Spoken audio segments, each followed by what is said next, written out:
राधे राधे दोस्तों, भजनों की माला में आपका स्वागत है। मैं आज आपको वैशाख मास महात्म्य का 11वां अध्याय सुनाने जा रही हूँ। राजा कीर्तिमान और धर्मराज यम के युद्ध की कथा। इस कथा को सुनने के पश्चात राजा ने कहा, हे महामुने, आपने वैशाख मास के जिन पुण्यशील धर्म कार्यों का वर्णन किया है वे बड़े ही सुलभ हैं। उन्हें करने से भगवान विष्णु सहज ही प्रसन्न भी हो जाते हैं।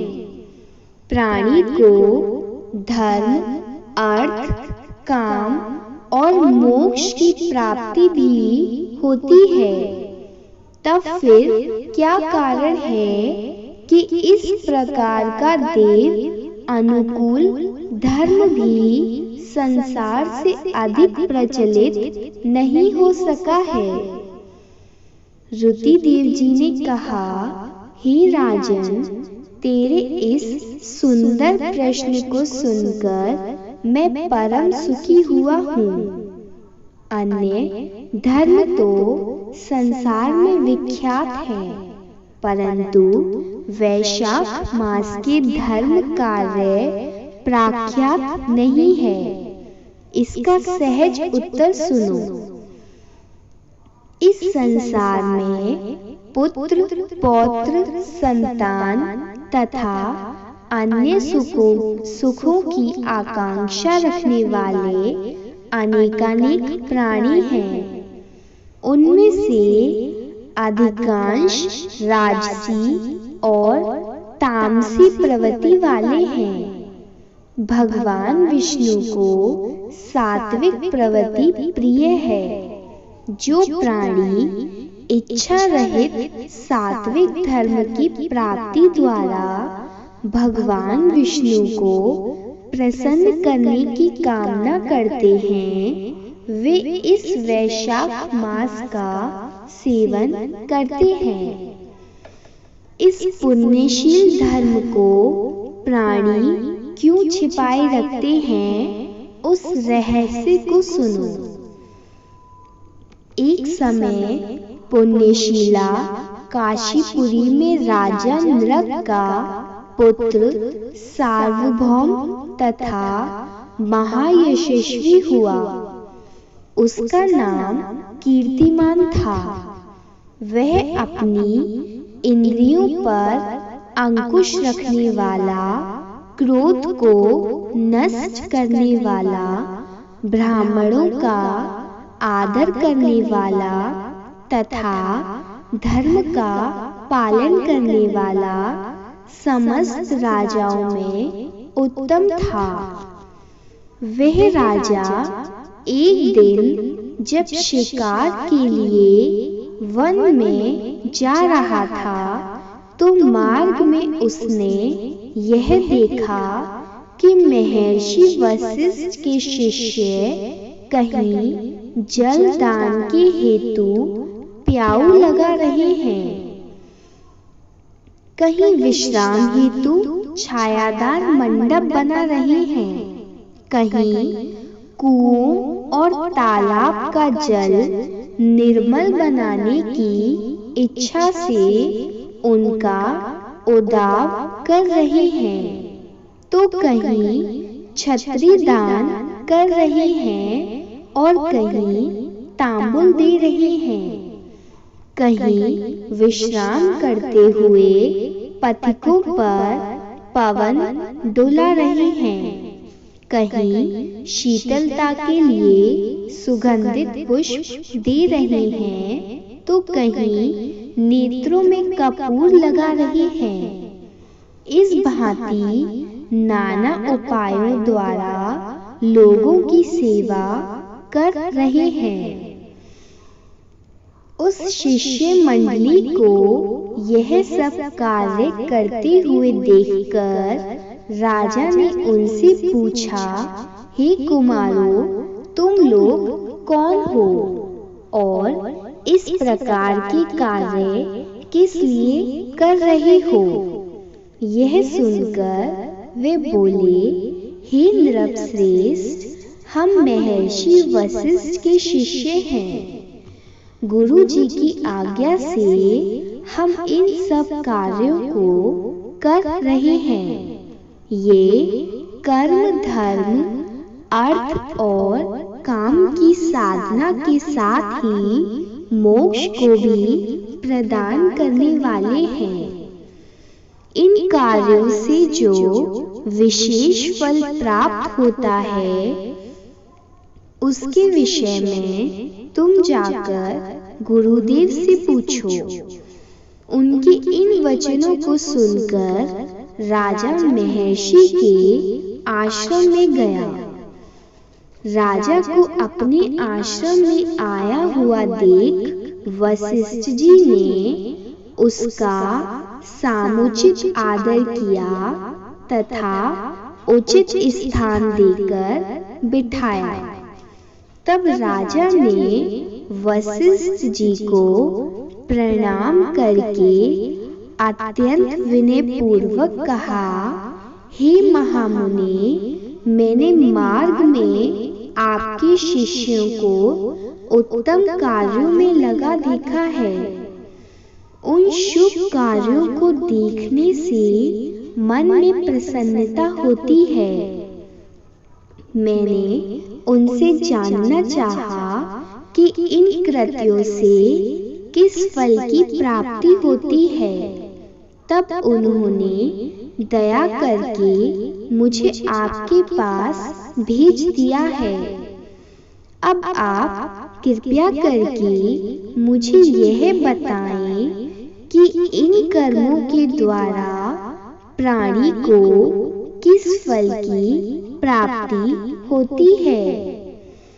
इस समय मैं इन श्रेष्ठ कार्यों से उत्तम रहस्य को जानने की इच्छा से ही यहाँ आया हूँ।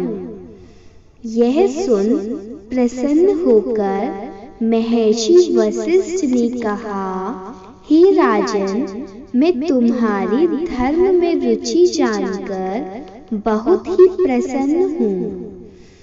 तुम इस गुप्त रहस्य को अवश्य सुनो। वैशाख मास परम पुनीत मास है।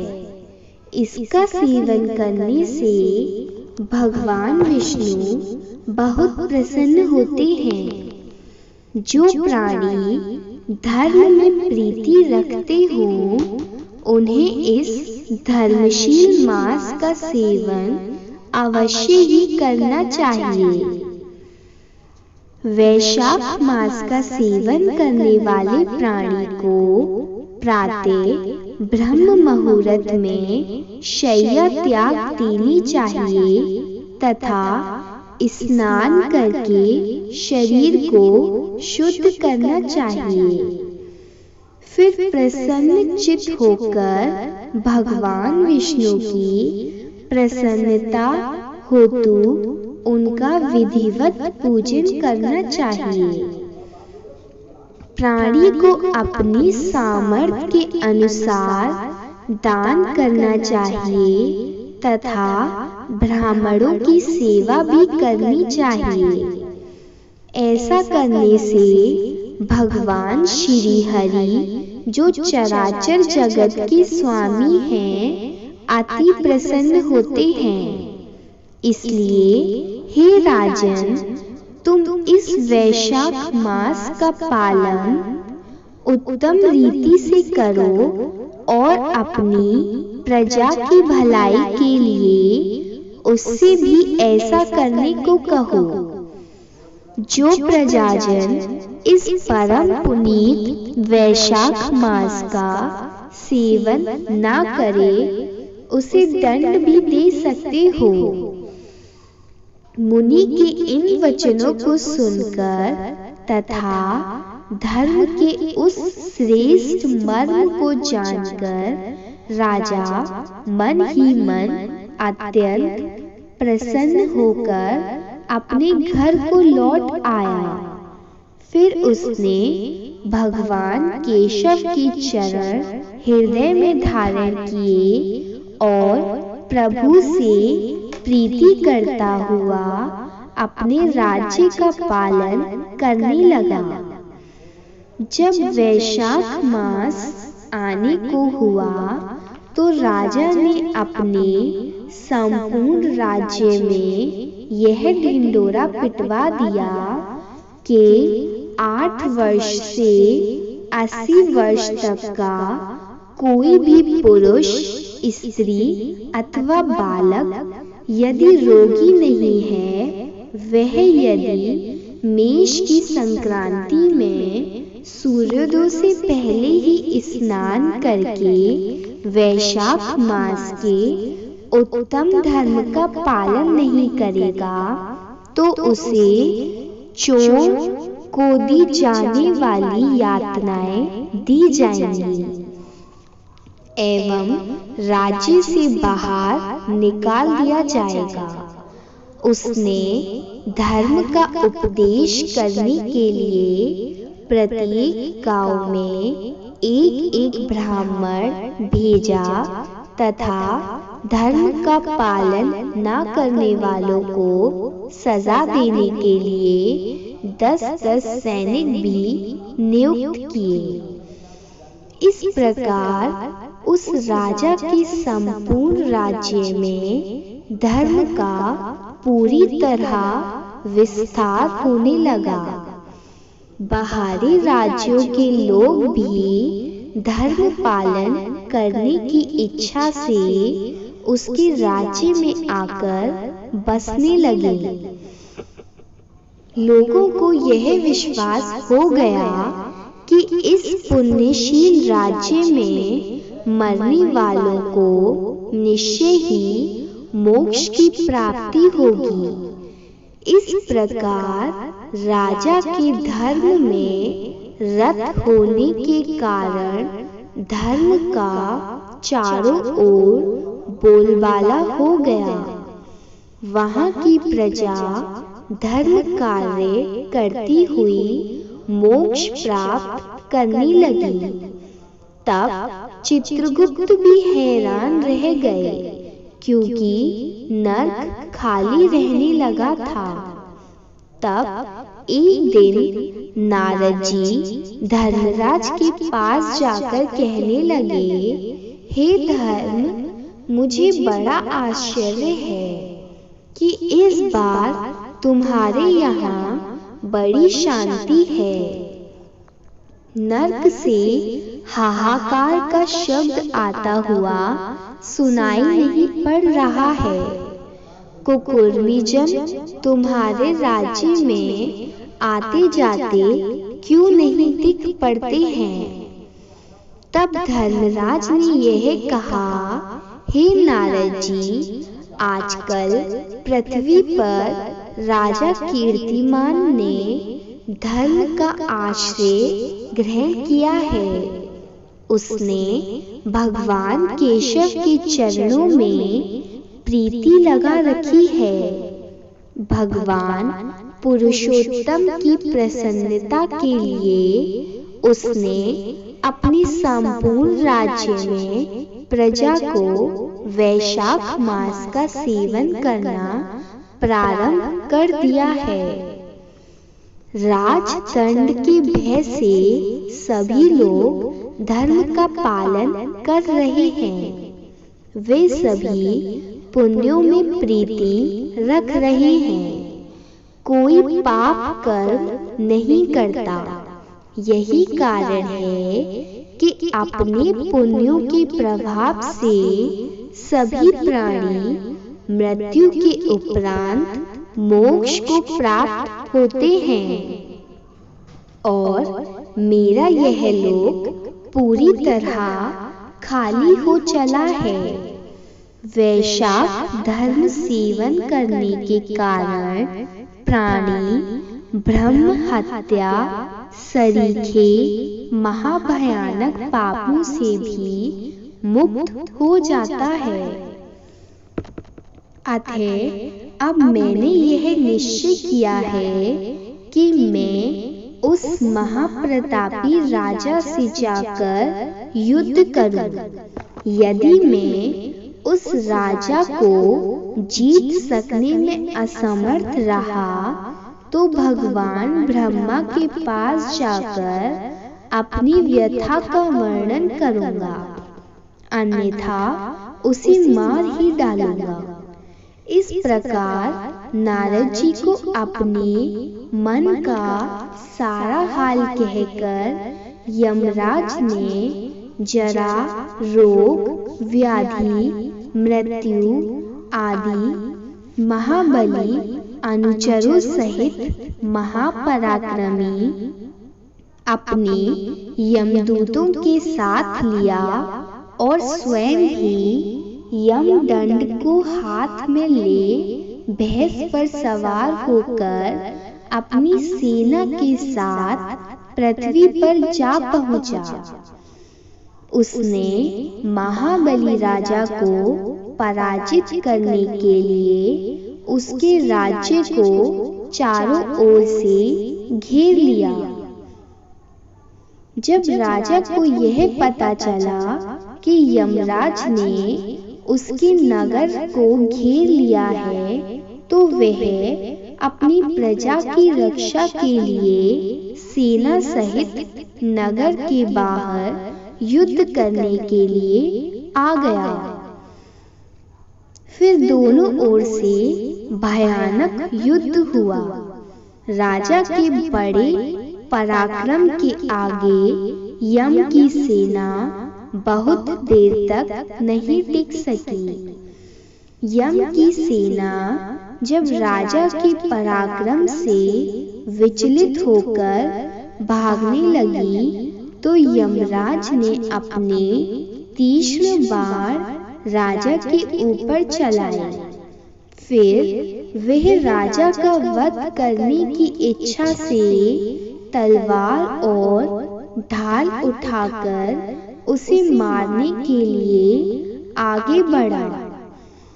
राजा ने जब यम को देखा तो अपने तीक्ष्ण बाण चलाकर यम की ढाल तलवार को काट डाला। देखते ही देखते राजा ने यम की सभी अस्त्र शस्त्र काट डाले। फिर उसने एक तीक्ष्ण बाण यमराज के मस्तक पर भी मारा। तब यम ने क्रोध करके अपना यम दंड उठाकर उसे ब्रह्म मंत्र से अभिमंत्रित करके राजा के ऊपर चलाया। उधर भगवान विष्णु ने जब यम दंड को आता हुआ देखा तो उन्होंने राजा की रक्षा के लिए अपने सुदर्शन चक्र को भेज दिया। सुदर्शन को आया देख यम दंड निस्तेज हो गया। फिर वह चक्र यम को मारने के लिए आगे बढ़ा। उस समय राजा बहुत व्यथित हुआ और वह भगवान के प्रिय सुदर्शन चक्र को नमस्कार कर प्रार्थना करता हुआ इस प्रकार कहने लगा, हे भगवान के प्रिय आयुध, आप भक्तजनों की रक्षा करने वाले हैं। मैं प्रार्थना करता हूँ कि अब आप शांत हो जाएं तथा यमराज को अधिक त्रस्त ना करें। इस प्रार्थना को सुनकर सुदर्शन चक्र विष्णुलोक को वापस चला गया। तब यमराज उदास होकर भगवान ब्रह्मा के पास पहुँचे, जहाँ लोकपाल, दिक्पाल आदि बैठे हुए उपासना कर रहे थे। ब्रह्मा जी के सम्मुख वेद, पुराण आदि शरीर धारण किए बैठे थे। नदी, वृक्ष आदि भी शरीर धारण किए हुए बैठे थे। वापी, कूप, तालाब और पर्वत सभी शरीर सहित उपस्थित थे। दिन रात, पक्ष, मास, कल्प, काष्ठा, निमेष, ऋतु, अयन, संकल्प, विकल्प, निमेष, उन्मेष, योग, करण, पूर्णिमा, अमावस्या, सुख, दुख, भय, लाभ, हानि, जय, पराजय, सतोगुण, रजोगुण और तमोगुण, शांत, दृढ़, अतिपोर, प्राकृतिक विकार, कफ, बात, पित्त आदि सभी चराचर मूर्तिमान होकर भगवान ब्रह्मा जी के सम्मुख खड़े हुए थे। तब चतुरानन के चरणों में साष्टांग नमस्कार करने के उपरांत यमराज ने अपने नेत्रों से अश्रु वर्षा करते हुए विलाप करना प्रारंभ कर दिया। यमराज की उस दशा को देखकर ब्रह्मा जी की सभा में उपस्थित सभी लोग महान आश्चर्य करने लगे। सबके मन ही मन विचारा कि यह यम, जिसे पल भर का भी अवकाश नहीं मिलता, आज इस प्रकार से दीन होकर क्यों खड़ा है। यम के वस्त्र फटे थे, शरीर की कांति नष्ट हो चुकी थी और चित्रगुप्त भी उसके पीछे उदास खड़ा हुआ था। फिर यम ने बड़ी कठिनता से कहना शुरू किया, हे कमलासन, हे प्रभु, अब आप मेरे पद की मर्यादा लोप हुई जाने। मेरी बहुत ही दुर्गति हुई है। मेरे वस्त्रादि छीने जा चुके हैं। आपके रहते हुए मैं महान दुर्गति को प्राप्त हुआ हूँ। यमराज की बातों को सुनकर सभी सभासद विहल हो गए। तब पवन ने भगवान ब्रह्मा के मन का आशय जानकर यम को उठाकर अच्छे आसन पर बैठाया और कहा, हे यम, तुम्हारी यह गति किसने की है? तुम सबके पिता कुशकेतु के सम्मुख अपने मन का सारा हाल कहो। तुम्हारा कलेश निश्चय ही दूर होगा। तब पवन की बात को मानकर यम कुशकेतु के सम्मुख गया और बड़ी ही विनीत स्वर में अपने साथ बीती हुई सभी घटनाओं को सत्य सत्य बताने लगा।